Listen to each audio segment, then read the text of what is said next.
자, 오늘 본문은 살인죄에 대한 하나님의 말씀입니다. 이게 악의가 없고 해할 의도가 없는, 그러니까 실수죠. 실수로 사람을 죽였을 때, 우연히 사람을 죽였을 때에는 도피성으로 피할 수 있도록, 이게 우리 각 지역마다 도피성을 몇 군데 이렇게 세워놨었는데, 그렇게 우연히 실수로 사람을 죽였을 때 이게 보복하는 사람이 있잖아요. 가족이라든지 이제 그런 친인척이라든지 이렇게 죽임을 당할 수 있기 때문에 도피성으로 피할 수 있도록 그렇게 하라라고 말씀을 하십니다. 자, 그러나 살인죄가 있기 때문에 이 사람은 자유해지는 게 아니라 우연히 실수로 사람을 죽였을지라도 살인한 자이기 때문에 그 도피성에 피할지라도 그 도피성에서 나올 수가 없어요. 나올 수가 없어요. 언제까지냐면 대제사장이 죽을 때까지 나오지를 못하는 거죠. 만약 참지 못하고 그 도피성에서 나오게 되어진다 그러면 그 보복하는 사람이 죽일지라도 죄를 묻지 않겠다 이렇게 말씀을 하십니다. 자, 그러나 이렇게 실수로 사람을 죽였을 때 그 생명을 보존할 수 있는 기회를 주시지만 그러나 고의로 악의로 살인을 했을 때는 생명의 속전, 이 돈으로 갚는 거죠. 돈으로 배상을 하는 거 절대로 받지 못하게 하고 무조건 도피성에 피했을지라도 끌어내서 죽여라 이렇게 말씀을 하십니다. 자, 그러나 이렇게 고의로 살인한 자에게도 무조건 죽이는 것도 아니고 안전장치가 있습니다. 한 명의 증인을 세우지 말고 그 2명 이상의 증인을 세워서 이 사람이 정말 고의로 했는지 아니면 실수였는지 그것을 잘 판결해서 만약에 고의로 했다 그러면 이렇게 잡아내서 죽여라 이렇게 말하고 있습니다. 자, 오늘 본문 말씀을 묵상을 하면서 이 살인죄에 대한 이 법을 제정하시는 그 하나님의 그 의도, 그 하나님의 그 마음을 볼 때에 이런 생각이 들었어요. 하나님은 우리 사람을 막대하지 않으시는구나. 막대하지 않으시는구나. 살인했다고 해서 무조건 그 살인의 죄를 묻는 게 아니라 그 사람의 생명을 먼저 보존해주고 그 사람이 실수로 했는지 고의로 했는지 그런 것들을 다 따져본 다음에 그것에 대해서 판결해 나가시는, 여러분 하나님 앞에서 우리는 어떤 존재입니까? 이게 하나님은 창조주이시고 우리는 피조물입니다. 그러니까 생각해 보면 우리는 그거 있잖아요. 우리 사람이 그 개미를 보면서 뭐라고 생각하십니까? 이게 아무것도 아니잖아요. 이게 그런 느낌 아닐까? 그러니까 하나님 창조주신 하나님, 천지 우주 만물을 창조하신 그 크신 하나님이 피조물인 나 자신을 바라볼 때에 우리는 아주 미물밖에 되지 않는 그런 존재이다라고 하는 거죠. 자, 그런데 그렇게 낮고 낮은 우리 나를 하나님은 막대하지 아니하는구나. 그 사람의 생명을 소중히 여기고 이렇게 모든 과정을 해서 보존해 주시려고 하는구나라고 하는 이 본문의 말씀을 통해서 막대하지 아니하시는 하나님, 나를 소중히 여겨주시는 하나님, 이것을 깨닫게 되어집니다. 자, 여러분, 우리는 그 하나님을 믿는, 또 하나님이 우리 안에 내주한다고 하는데 우리 안에 하나님을 품고 살아가는 그리스도인입니다. 자, 그렇다면 우리는 당연히 그 하나님의 그 마음을 품고 그 하나님을 닮은 그 삶을 살아가는 그리스도인이어야 되겠죠. 자, 그렇기 때문에 여러분 우리도 이것을 실천해야 될 줄 믿습니다. 막대하지 않는 삶. 예, 막대하지 않는 삶. 그러니까 어느 누구나 막대할 수 있는 사람은 없다라고 하는 거예요. 그런데 여러분 생각해보면요. 남한테는 잘하는데, 남한테는 말도 조심할 때가 많은데, 어디서 우리가 막말을 하고 막대하는 그 모습이 드러날까요? 가장 가까이 있는, 가장 가까이 있는 내 가족, 가장 가까이 있는 내 성도, 너무 가깝다 보니까 뭐가 보여요? 티가 많이 보여요.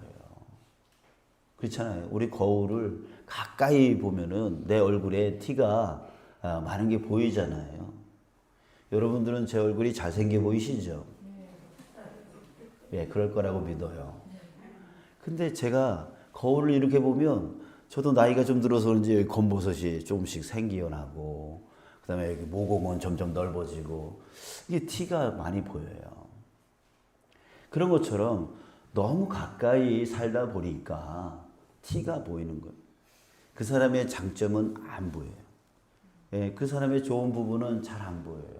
자꾸만 티가 보이다 보니 당신 왜 그래 하다 보니 그것이 습관이 되어지고, 습관이 점점 확장이 되어져서 그 막말을 하게 되어지고, 막대하게 되어지는, 그래도 된다라고 생각되어지는.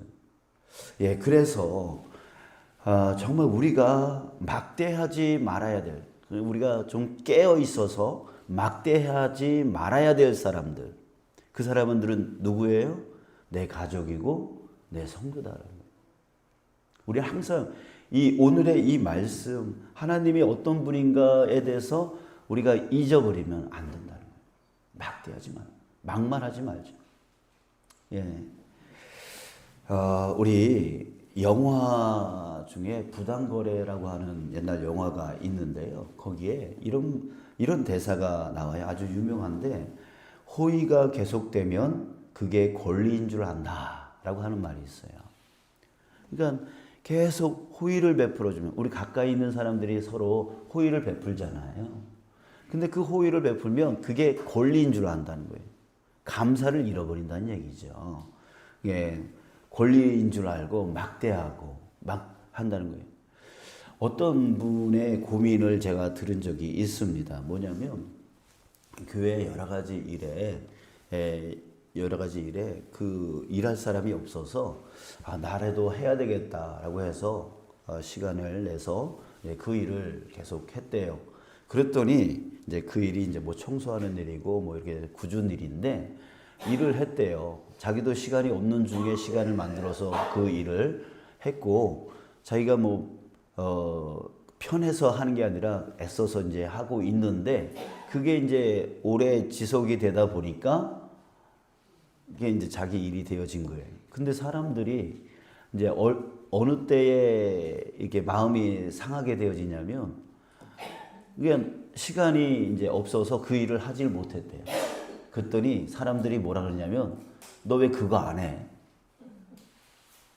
그러니까 내가 호의를 베풀었는데 그게 당연히 내 일인 줄 알고 사람들은 네가 해야 된다고 한다는 거죠. 예, 그것 때문에 마음이 상한다는 거예요. 여러분, 어느 누구도 좋아서 이 일을 한다기보다는 정말 애씀과 노력이 있는 거죠.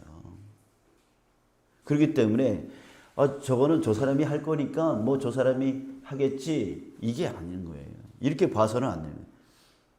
봐서는 안 된다는 거죠. 우리는 항상 고마움과 그의 수고를 봐줄 수 있는 거예요. 막대하면 안 되고, 항상 저 일을 할 때에 고마움의 마음을 가져야 되고, 수고한다라고 하는 생각을 갖고 있어야 된다. 그래서 수고하시네요. 제가 함께 좀 도와드리겠습니다. 이 마음, 이런 것들이 막대하지 않는 삶이라고 하는 거죠. 여러분들의 아내가, 여러분들의 남편이 당연히 그 일을 하는 사람들이 아닙니다. 항상 고마움과 감사의 마음을, 수고한다라고 하는 마음을 꼭 가지시길 바랍니다. 아멘. 그래서 여보 고마워, 여보 고마워, 감사해 라고 하는 표현을 꼭 사용하고, 그 일을 그 사람 혼자 하게 두지 말고 함께 협력하고 도울 수 있는 그런 우리가 되어지기를 원합니다. 또 교회 안에서도 역시 마찬가지예요. 저 사람은 당연히 저 일을 하기 때문에 라고 하는 그런 마음 품지 마시고, 항상 교회 일을 할 때에 우리가 고마움과 수고를 볼 수 있고, 항상 고맙다라고 하는 표현과 함께 했으면 내가 도와주겠다라고 하는 그런 표현들을 우리 많이 함으로 인해서 막대하지 않는 우리의 삶이 되어졌으면 좋겠습니다. 또 한 가지 우리가 배워야 되는 건 바로 경청입니다. 하나님께서 이 살인한 사람을 죽였기 때문에 너는 뭐 빼도 박도 못하고 너도 죽어봐야 돼 하면서 막대하지 아니하시고, 이 사람에게 증인을 세우고, 그 증인도 한 사람이 아니라, 한 사람일 경우는 이 사람하고 친하면 이 사람 편을 들 거 아니에요. 그러니까 이 사람의 이야기도 듣고 또 저 사람의 이야기도 들으면서 충분히 뭐 하고 있어요? 경청을 하라는 얘기죠. 우리가 실수할 때에 어떻게 합니까? 한 사람의 이야기만 듣고 그래? 그 사람이 그랬단 말이야? 라고 하면서 그 사람을 오해하고 또 그 사람을 대할 때에 또 막대하게 되어진다는 거예요. 너 그랬다며? 뭐 이런 식으로 상처가 또 다른 상처를 만들고 계속 덧나게 만드는 그런 일들이 교회 안에서 또 가정 안에서 많이 일어나는 것을 보게 되어집니다. 우리에게 필요한 건 뭡니까? 하나님도 이렇게 죄를 지었을 때 충분히 경청하시면서 그것을 판결할 수 있도록 그렇게 일러주시고, 또 하나님도 우리의 기도를 항상 경청하시는 하나님 아니십니까? 그런 것처럼 우리도 경청을 해야 된다는 얘기예요.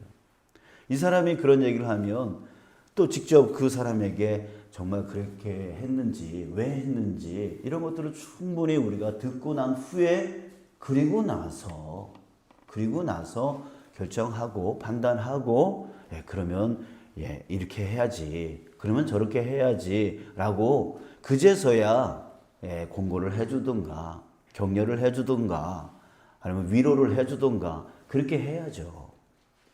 여러분, 우리 주님의 그 마음을 저와 여러분들이 품고 우리도 경청하는 자 되어지길 원합니다. 자, 우리가 이렇게 해야 될 이유를 34절에서 말해주고 있습니다. 우리 함께 34절을 읽을까요? 시작. 너희는 너희가 거주하는 땅, 곧 내가 거주하는 땅을 더럽히지 말라. 나 여호와는 이스라엘 자손 중에 있음이니라. 아멘. 내 거주하는 땅을 더럽히지 말래요. 죽이지 말라는 얘기죠. 피 흘리게 하지 말라라고 하는 얘기죠. 그 이유가 뭡니까? 나 여호와가 그 이스라엘 자손 중에 있느니라. 그 안에 하나님이 계시기 때문이다라고 하는 거예요. 여러분, 내 안에 누가 계십니까? 성령 하나님이 계시죠. 하나님이 계시기 때문에 나 자신은 어떤 존재라는 거예요? 소중한 존재라고 하는 거예요. 그죠? 소중한 존재라는 거예요. 내 안에 하나님이 있기 때문에 하나님의 그 성품을 갖고 살아야 된다는 거죠. 또 내 안에만 있습니까? 아니죠. 내 안에만 있는 게 아니라 우리 여러분들 안에도 있잖아요. 그죠? 우리 믿는 사람들 안에 하나님이 계시잖아요. 그러니까 막대할 수 없는 거예요. 막대할 수 없는 거예요. 이 소자에게 하는 일이, 즉 누구에게 하는 일이에요? 나에게 하는 일이다라고 주님께서 말씀하셨어요. 그러니까 그 안에 거주하시는 하나님이 계시기 때문에 우리는 사람마다 막대할 수 없는 거예요. 내 안에 하나님이 계시기 때문에 하나님의 성품을 가진 자로서 막대할 수 없고, 또 저 사람 안에도 하나님이 계시기 때문에 내가 저 사람을 막대할 수 없다는 얘기죠. 여러분, 우리 그 이유를 오늘 다시 한번 깊이 깨닫고 이제 말과 행동에 있어서 오늘 막대하지 말고 또 경청하여 듣는 저와 여러분들 되어졌으면 좋겠습니다. 우리 그 말씀을 따라가는 우리가 되어지기를 주님의 이름으로 축복합니다.